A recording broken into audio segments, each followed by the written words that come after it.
Assalamualaikum warahmatullahi wabarakatuh. Perkenalkan, nama saya Niken Anggreni Kristianto dengan NIM 72114199197 dari Rombel Akuntansi B 2019.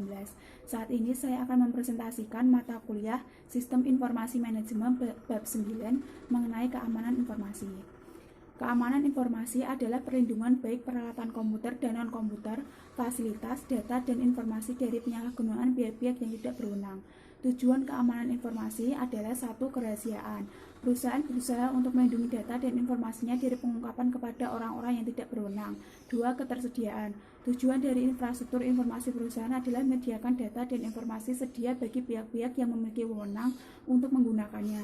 3. Integritas. Semua sistem informasi harus memberikan representasi akurat akan sistem fisik yang dipresentasikannya. Selanjutnya, manajemen keamanan informasi. Aktivitas untuk menjaga sumber daya informasi tetap aman disebut manajemen keamanan informasi.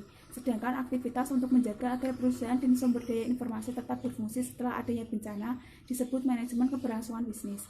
Manajemen keamanan informasi terdiri dari 4 tahap. 1. Mengidentifikasi ancaman yang dapat menyerang sumber daya informasi perusahaan, mendefinisikan resiko yang dapat disebabkan oleh ancaman-ancaman tersebut, menentukan kebijakan keamanan informasi, dan mengimplementasikan pengendalian untuk mengatasi resiko tersebut. Selanjutnya, ancaman.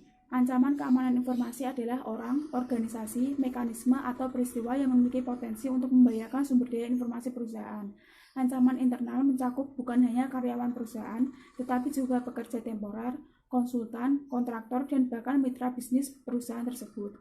Ancaman internal diperkirakan menghasilkan kerusakan yang secara potensi lebih serius jika dibandingkan dengan ancaman eksternal, dikarenakan pengetahuan ancaman internal yang lebih mendalam akan sistem tersebut. Tidak semua ancaman merupakan tindakan disengaja yang dilakukan dengan tujuan mencelakai. Beberapa merupakan kecelakaan yang disebabkan oleh orang-orang di dalam maupun luar perusahaan. Selanjutnya, jenis ancaman.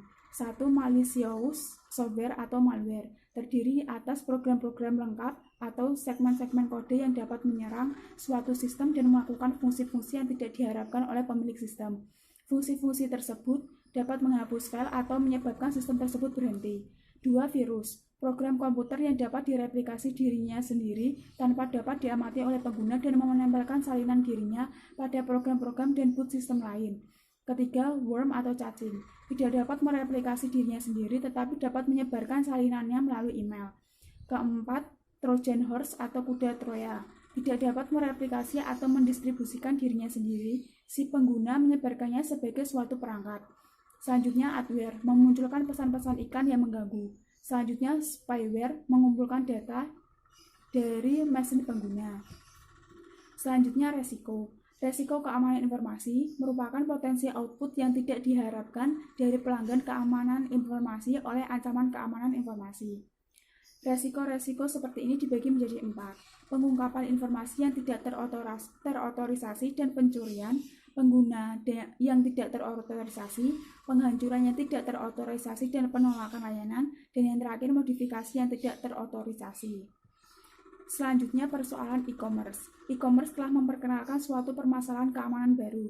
Masalah ini bukanlah perlindungan data, informasi, dan peranti lunak, tapi perlindungan dari pemalsuan kartu kredit. Untuk mengatasi masalah ini, perusahaan-perusahaan kartu kredit yang utama telah mengimplementasikan program yang ditunjukkan secara khusus untuk keamanan kartu kredit e-commerce. Kartu kredit sekali pakai dan praktik keamanan yang diwajibkan oleh Visa. Selanjutnya, manajemen resiko. Pendefinisian resiko terdiri dari 4 langkah. 1. Identifikasi aset-aset bisnis yang harus dilindungi dari resiko. 2. Menyadari resikonya. 3. Menentukan tingkatan dampak pada perusahaan jika resiko benar-benar terjadi. 4. Menganalisis kelemahan perusahaan tersebut.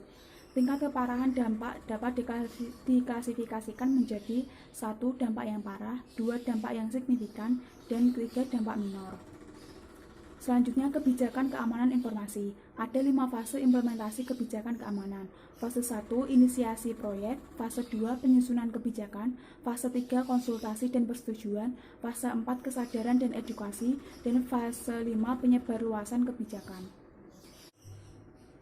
Selanjutnya, pengendalian teknis. Pengendalian akses meliputi identifikasi pengguna, autentikasi pengguna, dan otorisasi pengguna. Selanjutnya, sistem deteksi gangguan.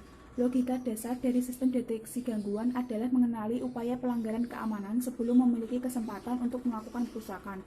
Contohnya adalah peranti lunak proteksi virus dan peralatan prediksi ancaman dari dalam. Selanjutnya firewall.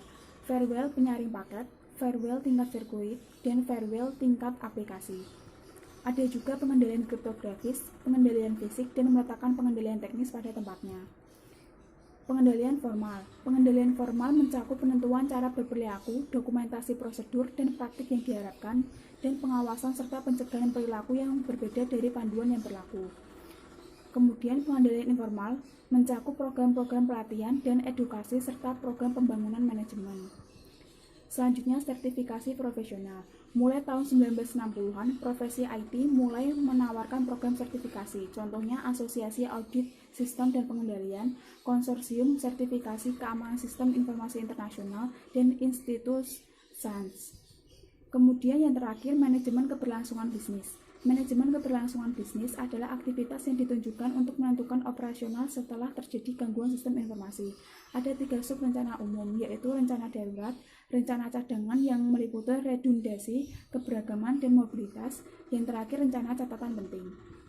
Sekian dari saya. Wassalamualaikum warahmatullahi wabarakatuh.